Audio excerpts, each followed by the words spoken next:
Are you sure? I'm 86. Yes. How old did you think you were? I didn't know whether I was going that way or this way. What did you think you were doing? I thought I was going in between. Cathie Borrie and Rita Houston are friends. Rita is reading and recording words spoken by Cathie's mother, Joan. When Joan was afflicted with Alzheimer's disease, Cathie noticed that her mother's words had a new edge to them. Do you think when we die, we'll see people we know? I don't know, and I don't know anyone who would. You know, I was expecting this slow descent into nothingness, and in fact the opposite happened, and it took me by complete surprise.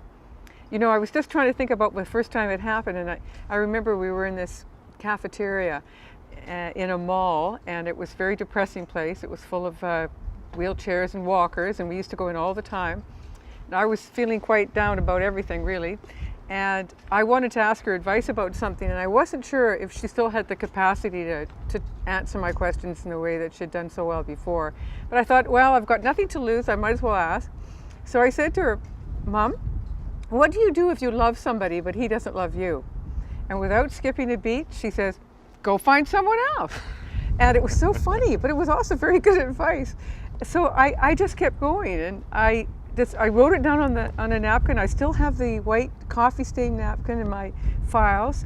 And I think it was that moment where I thought, there's more going on here than I thought and that I was expecting, and that I'm doing her a disservice by having limiting expectations. And after that, I started to record our conversations, and she just continued to amaze me. To honor her mother, Cathie recorded her words and published them in a memory collection. Thanks to Rita Houston, she now has them on audio tape as well. This place, it's just too crazy for me today.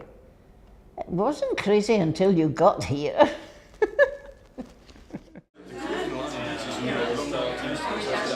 This man had never painted before, ever. Never even drawn anything. A happy event took place one recent evening in Beverly Hills, California. An artist was having his first major exhibit. His family was present, his wife, Ethelda, his son Danny and wife Ellen, and his 2 granddaughters. They flew in from Alabama to honor their husband, father, and grandfather.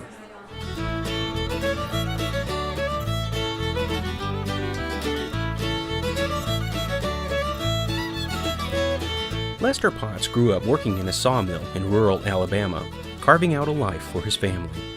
He was a great father and an energetic helper in his community and in his church. Alzheimer's disease claimed his speech and his smile until a local center called Caring Days helped Lester find a new way to express himself. And Mother, we got Dad's original art right here. Yes. And what is that? Well, honey, that's the first one he brought home. The first one is the hummingbird. And he brought it in and showed it to me, and I said, oh, that's so pretty, honey. Who did that for you?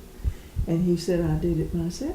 Mm-hmm. And see, he wrote his name right there, and that is his little printing. And he was very proud of that. Oh, he I was guess, so proud of it. because up until that time we had no idea that he could do anything like this. Through my own father's artistic expression in the midst of Alzheimer's disease, I came to know that the human being, the person, the self, still persists despite this affliction.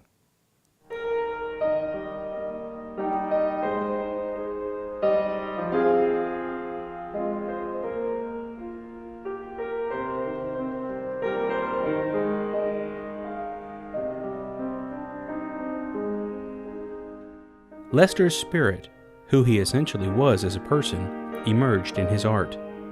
While the disease progressed, he was able to express his being through painting, encouraged by loving caregivers.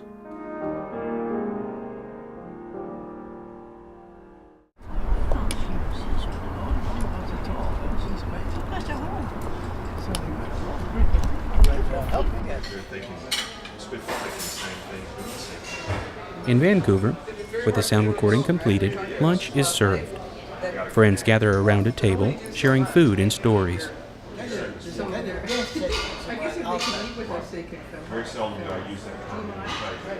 Jim Houston is Rita's husband of 60 years.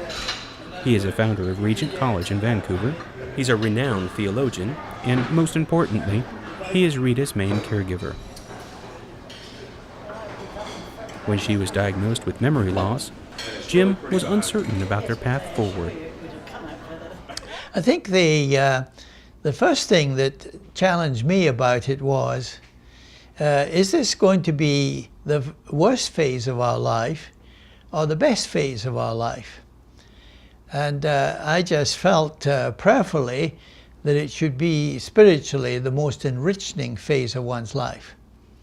And I think I was able to enter into that because I had always had in the trajectory of my own thinking and my own life that primarily I was not having an identity as a professional, but I had an identity as being a person. And to be personal means that you are intrinsically relational. So that if you lose a function like the loss of memory or the loss of anything else in old age, that disability is not necessarily a spiritual liability, but rather it can be an asset for something that is more spiritual, even though it's less physical. And so that's how we entered into it. And so I said, my dear, this is going to be the best phase of our life.